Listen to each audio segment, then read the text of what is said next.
Hello and welcome back to UKAI Gaming. We're back with another episode of Haikyuu Reaction Commentary. We're on to episode 6. It's called Tempo. Thank you for all the comments. I've been learning. Hopefully I can give you some insights from a volleyball perspective, but you all have been teaching me about the story, what's been going on, so thank you for that. Thank you for watching. Excited. I hear there's more volleyball coming up, so let's get to it. Okay, so coach is taking Hinata somewhere random. Out of nowhere. Don't know why they're doing this or no explanation, but we'll find out, I guess. Oh, a youth volleyball club. Okay. Whoa, Kageyama, like, don't need to be so serious, buddy. You're gonna upset everybody. Oh, they're going to see, I guess, his dad? Oh, his grandpa, who's out of the hospital, is now running a volleyball clinic for kids. Coach UKAI. He looks grizzled. You couldn't figure out what to do with your team, the weirdo quick attack, and you ran away. He's chirping his grandson. Grandpa! Yes, let him know. This guy was famous, I guess. I mean, great coaches are sometimes famous. I mean, I was trying to do that, but it didn't work out. Oh my god. Master midair battles when you're tiny? Is Coach UKAI gonna help him? Oh, he sees the tiny giant in him. Yes, coach. Oh, interesting. He starts chirping his son again. Okay, but he did make an interesting point where he said, even when you're working with a genius setter, the leader of the quick attack is you. And pointed to him, which I guess up until this point they've been saying, oh, it's because of Kageyama who's making this happen. But to put some responsibility on Hinata, I like it. Oh, nice little interaction there with Oikawa and Kageyama. Oikawa on Mondays doing nice things, helping his nephew, helping kids. The kid's not impressed with Oikawa chirping Kageyama though. Oh, he's trying to ask him something. He's laying himself out bare and he just walked away. That's harsh. Oh! Oh, and he takes a photo with Kageyama like bowing down to him. That's just offside. He's actually, his nephew's chirping him. The kid outs him. Wait, Oikawa's girlfriend dumped him, but I thought all the chicks liked him. Oh, he's asking Oikawa about Hinata hitting quicks on his own and kind of leading that. Oikawa says just let him do it. Yes. Oh, so Oikawa repeats the same thing that Coach UKAI said to Hinata. But this is probably hurting Kageyama a lot more than what Coach UKAI said to Hinata. And a great chirp there by Oikawa. It's true. Kageyama not letting his teammates try new things, improve, get better. Like, you gotta be open to that, Kageyama. Ah, the nephew took the photo and it was blurry. Oh, he's calling Hinata Shrimpy. Okay, they're talking about the quick. Okay, so this was interesting though. Hinata was explaining basically what he does, and he just says, I run and jump and whoosh and hit and crack.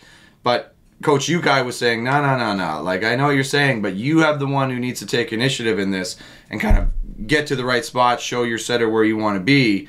It's not something unknown to you, like you got to take control of it, which is exactly what Hinata needs to hear in this situation, so I'm glad they're doing it. Oh, he's going to show him. Shrimpy, try blocking. Hinata's going to try to block. Coach's attack. Okay, the little kid's going to attack against Hinata, who's trying to block. Third tempo. Okay, so third tempo. Oh, okay. Okay, so it looked like, and I'm not sure, but it looked like third tempo was what we would call here like a, well, it's kind of the same thing. So like a 51 would be a quick because it's 1 meter high. 52 would be 2 meters. 53 is the third tempo, a high ball, right? So probably what he did there is just set a high ball to this kid and he hit Hinata in the face. Second tempo.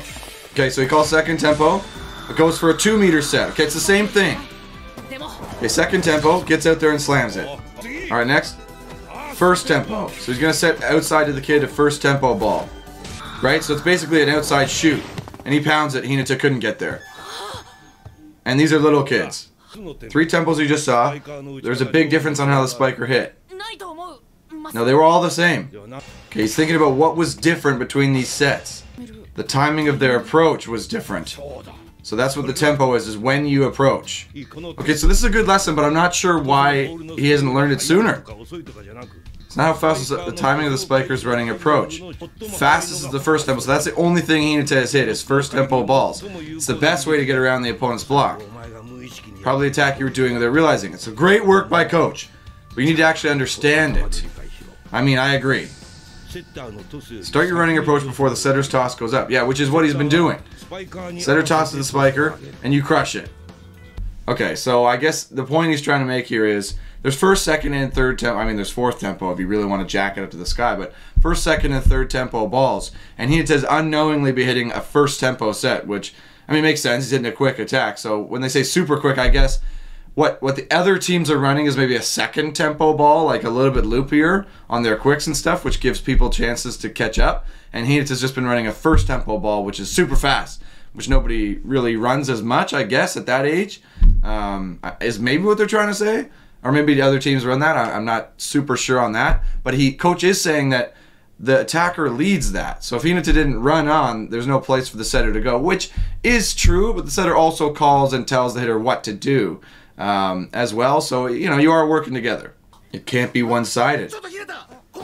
Okay, so Coach UKAI Jr. has a huge realization. He's probably going to go talk to Kageyama. Okay, so Hinata's keen to learn. I mean, Coach UKAI just said that, yeah, I mean, it's a great advice that it cannot be one-sided. Oh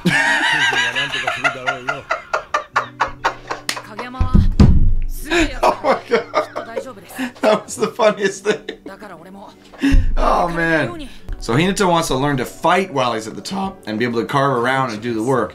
But Kageyama's got to give him a set that's going to give him some chance. Not super fast. Still first tempo, but not like a really fast first tempo. So Hinata has to just swing through the same spot. But a first tempo he can hit either way. Like that little kid hit around him. Oh, coach is yelling at him. A toss that stops. Oh, okay. Okay, so Coach UKAI had some realization. Grabbed Kageyama. Okay, so Coach UKAI Sr. is going to give Hinata some fundamentals. First tempo with anyone. So are these a bunch of setters? Oh, nice. So he brought in a bunch of setters from the local club. Couple of girls, couple of young kids who are going to set him. And he's got to get used to it. I like Coach UKAI Sr. a lot. He's bringing the volleyball knowledge. Okay, so Coach UKAI teaches him about tempo, which I think Kageyama could easily get the basics of because he's been doing it basically. So it's stuff you've already been doing. But Coach is going to talk to him about his toss that stops.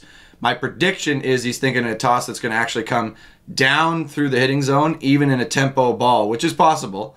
Like a quick, for example, if he's very close to the setter, it's just going to hang there a little bit and drop in the zone so Hinata can go to work rather than right through his zone. So we'll see if that's what he talks about, but who knows. When you're tossing for your weirdo quick, it goes through the point of contact. Yep, it goes through the hitting zone. But you're going to stop it in the hitting zone. Yes, yes, yes, absolutely. Absolutely. Not going to push it so fast. Same tempo, but it's going to stop and drop through Hinata's hitting zone. Yes. So he's talking about all the different sets that they run with Hinata and how difficult it's going to be to actually send it out there and have it drop in the zone. But that's absolutely what the setter needs to do. So they talk about the A quick, the B quick. I guess the B quick is a shoot. D quick is the back quick, and then a slide is the step around on the right there. Is these four sets that they would run with the middle. The trajectory kind of went up and then dropped into the hitting zone, but it was still a first tempo ball, which is absolutely what you need to do. 100%. What they were doing before was kind of an easy way to get there. If you could just set it right through the zone and have Hinata crush through at the right time. But it's not, doesn't allow the hitter to actually hit around. This would still be fast and tempo, but give Hinata the option. So, great explanation by Coach. Excellent volleyball stuff here. So if you're, I guess any setters watching the show are actually flipping learning something. Well done. Can you do it? Can you do it, Kageyama? You're thinking about Oikawa can do it with Onion Head. Can you do it, Kageyama? Give it a try. Do or do not. There is no try. Size matters. Oh, we didn't see Hinata try it with those other setters, though. Oh! Oh, when they fought last week, Tanaka punched them. Okay, here we go. He needs to be on the B team for a while. Oh, Suga! Yeah, they're practicing again. They're going to be on different teams for a while. I mean, the fact that they practice starters versus bench basically is like, mix them in a bit too.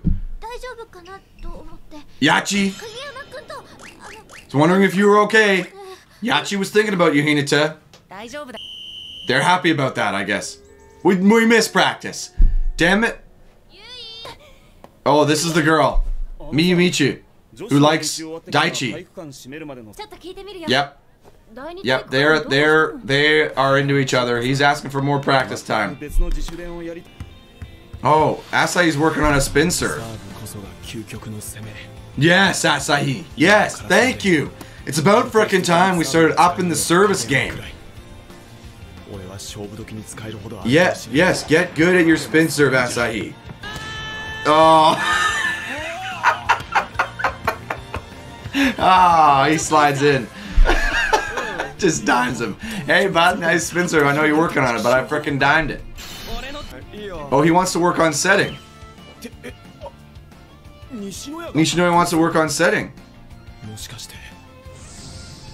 Oh, yeah, he's going to try to do what that libero was doing. Which, yes, absolutely. So, standard play, and they haven't explained it yet, I'm not really sure why, but when the setter makes a dig, is the libero can come in and make the set. That's often what a lot of teams do, is because they have the most ball control. If the ball is behind the attack line, they're using their hands to set it anyways. And sometimes if it's a little bit in front, they can jump and hand set or just bump set it, a high ball outside to the guys, right? But if you can get really good, that libero can really change the game. So yeah, work on it, Nishinoya. Oh, they're watching compilation of other teams. Brazil's attacks. I mean, it's a great example to watch. Yeah, so they all move at once. So that is the thing, and they glazed over that briefly, but when they're looking at international teams, everybody's pretty much running a first or second tempo ball. So when they start their approach, they do look like they're all going at once, but it's not quite like that. Like, you know, the pipe would be a second tempo ball because it would just be a little bit higher than the quick so that the middle blockers jump, right? Same thing with the outside set. You're not always hitting a first tempo ball, but yeah, I mean, most of the time they are. So that's why it looks like they're coming in like that. Oh, he's trying to set it and have it drop and hit the bottle to get that perfect accuracy. I mean, great practicing technique, I think, but to be able to hit a bottle is really tough. Oh, he goes to practice with Grandpa. Oh, he's saying, I'm not shrimpy. Oh, he chirps him. He says he's a crappy player. What the heck, coach? So, this girl setter. You need to jump full. Yeah, jump full, Hinata. You got to hit it off all these kids. Nice hit. Into the bushes. There you go. Coach, maybe put up some netting around your court so you don't have to shag balls into the woods, bud. Yeah, true. Like, don't match them. Go and get the ball, buddy. Like, go and hit the ball. What? Wait, is Suki not wanting to practice and do extra stuff? Like, everyone's working on their game. Oh, yeah, no.